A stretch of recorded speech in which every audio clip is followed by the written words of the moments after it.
Hi, and welcome to Susan's Vintage Life, Beauty and More. And I'm Susan, and I'm happy to be with you today. I'm here today to talk about some of my favorite things for May. May was a good month because I got a lot of birthday presents. Actually, some of them I haven't even used yet. Things have gotten pretty busy around here the last couple weeks, and I haven't even used all of them yet, but I have a few that I'd like to talk about. Some of them weren't purchased this month, but I just rediscovered them in May, and I just, when I thought about things I wanted to talk about for May, they came right to mind. So the first thing I'm going to talk about is the Benefit Beauty Bar. I know they've come out with a newer one lately. It's the cheerleader one. But this is the actual beauty bar that they put out. I'm pretty sure this is an annual event because my last year's one was blue. But it's just a wonderful palette. It contains the Hula bronzer. It contains the California Girl, the Gold Rush, Dandelion, and of course everybody's favorite, the Rockateur.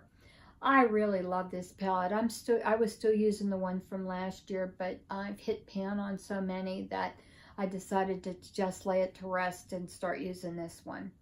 And I've really enjoyed. As you can see, I haven't used it even enough to take off some of the imprinting on the top.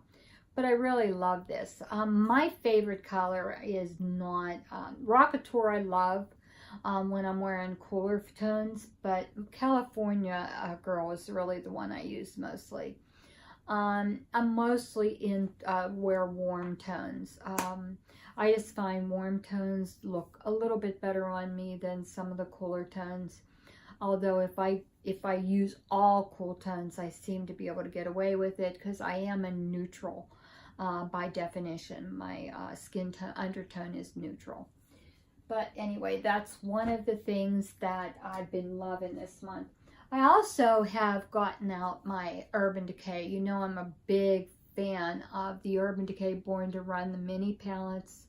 I've got the Detour, the Shortcut, and I forget what the other one's called.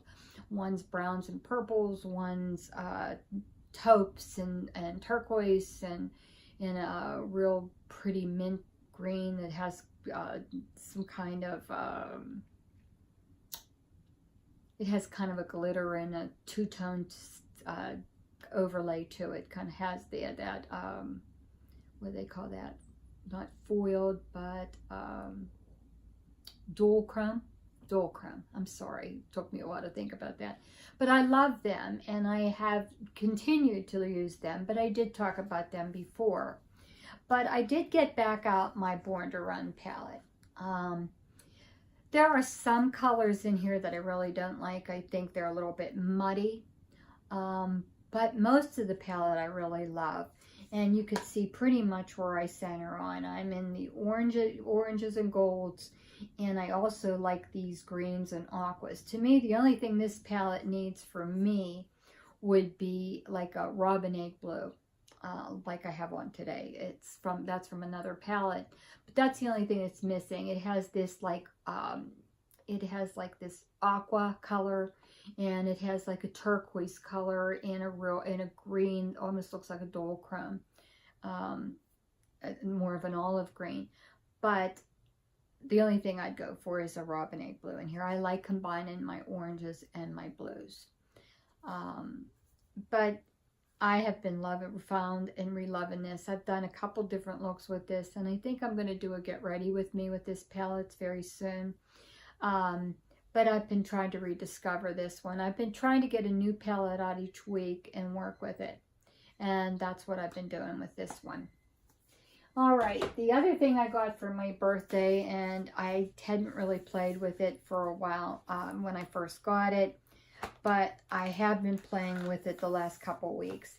And it's the Game of Thrones palette from Urban Decay. I don't know if you've seen it, but it's the Game of Thrones from Urban Decay. I'm a big Game of Thrones fan, and I also love Urban Decay. So my husband ordered this when he saw it on the website for my birthday. But as you can see, it has the throne here, and it has the mirror here. I don't want to flash that in your face. And then the eyeshadows are here. There's some really unique colors in here. A little bit more glitter than I like in some of them, but I've been able to make them work with a pop of color, and they're really pretty. So I'll wear them anyway. But I really do like them. But a couple of them are pretty glittery. Like this gold here is real. I mean, it's just glitter. It's just really glitter. It's not really a shimmer shadow. It's really pretty much like glitter. But the colors really are beautiful. Like, I love this color. I mean, I just think that's a fabulous teal. You know, I like this silver color. It's really pretty. I've used that as a transition shade in a black and teal and silver and black and teal look. I also like this Stormborn, which is kind of like a purpley color. Really some nice and some different colors. And this is the Bay of Dragons. It's a pinky rose color. Really is attractive too. But I've had some fun playing with this one. Also in here is some of the House of Lannisters are more bronze and, well, gold colors because they represented gold for the most part. But this bronze, this red keep, is really a nice color. Here's one there's also some mattes in here too, which makes a nice combination of things. But I've been having fun playing with this and really enjoyed it. And my husband knows me well that he bought this. He also wanted to order the lipsticks, and I wanted the blue eyeliner, and nobody's had them. Nobody's had them on. Urban Decay hasn't had them online. In this Ulta, Sephora haven't had them in the store or online. But I wanted the Cersei Lannister lipstick and the Daenerys red. The red reminds me a lot of it was called Heat from Urban Decay. And it was one of the lipsticks that came out with the Heat, the Urban Decay Heat collection. And I really love that lipstick, and mine's pretty much worn down. So, and I actually do have another one that I bought too, because they said they were getting really hard to get. But the one that was Daenerys looked a lot like that color. And I thought I'd like that. And the last two things I have that I've really loved this month is I got the lip cheat from Charlotte Tilbury and Hot Gossip. And this is my favorite so far of the Charlotte Tilbury lipsticks. I do like a little more color than some people. And this is the Stoned Rose. I think I may have mentioned this before because I remember talking about that she did a older woman, and it was her mother, and this is what she used as a nude on her. She said sometimes when you're older you need a little more color. This was Charlotte's words, not mine. And she used this as a neutral on her mother with a little more color. But I do love this Stoned Rose color. And that's pretty much it for my favorite things today.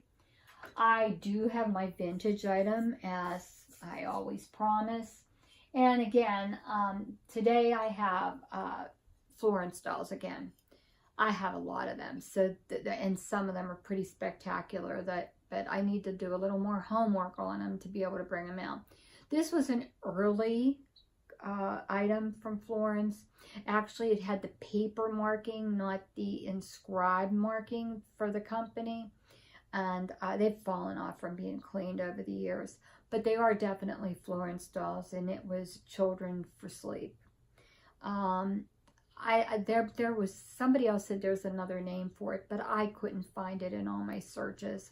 They're in the book, but it really didn't name them. It just had a picture of them. And I guess because the names aren't actually inscribed on them like they are with the newer dolls. But this is the little boy and a little girl. And my Aunt Anna used to always tell me she was the closest thing I had to a grandmother, because my grandmothers were both deceased. And she was my mother's oldest sister. And she used to tell me this was me and this was my brother.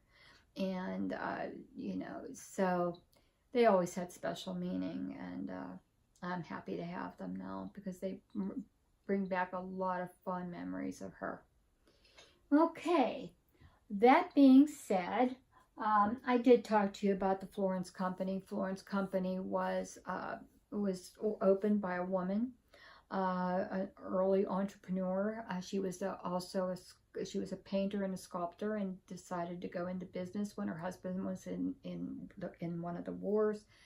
I think that she started this company somewhere around the 1940s, and it was sold out years ago to one other company, and then resold to Royal Dalton.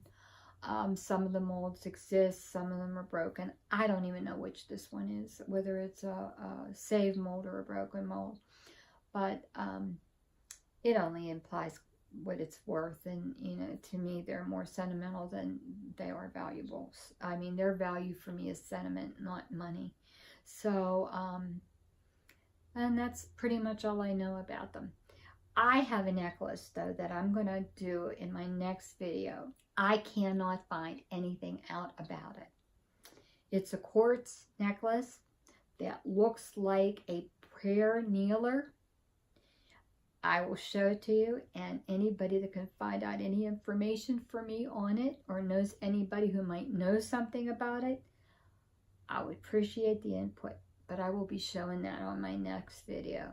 So if you know anybody who knows anything about antique jewelry, I'm pretty sure it's clear quartz, and it looks like it has black onyx kneelers, and it has like some enameled roses on the side of each on the side of each of the kneelers. But I'll show it to you the next time. It's very filigree. It's very Art Deco aged. It's very Art Deco in its style. The bail and the frame around it is very that lacy, filigree type jewelry from that time. But I'll show it to you next time. And again, I want to thank you for coming back to visit with me again. I really appreciate every single one of you. Please give me a thumbs up. Please think about subscribing to my channel. I'm trying desperately to get to 100. I'm still hanging out in the 90s. I get one and lose one, get one and lose one. So I'm trying to get there. If you could share it with someone you know, or you think somebody might like what I have to say and what I do each week, I'd appreciate it if you could share it with them, and it would help my channel grow. Thank you. I hope you have a wonderful week, and until I talk to you next week. Bye.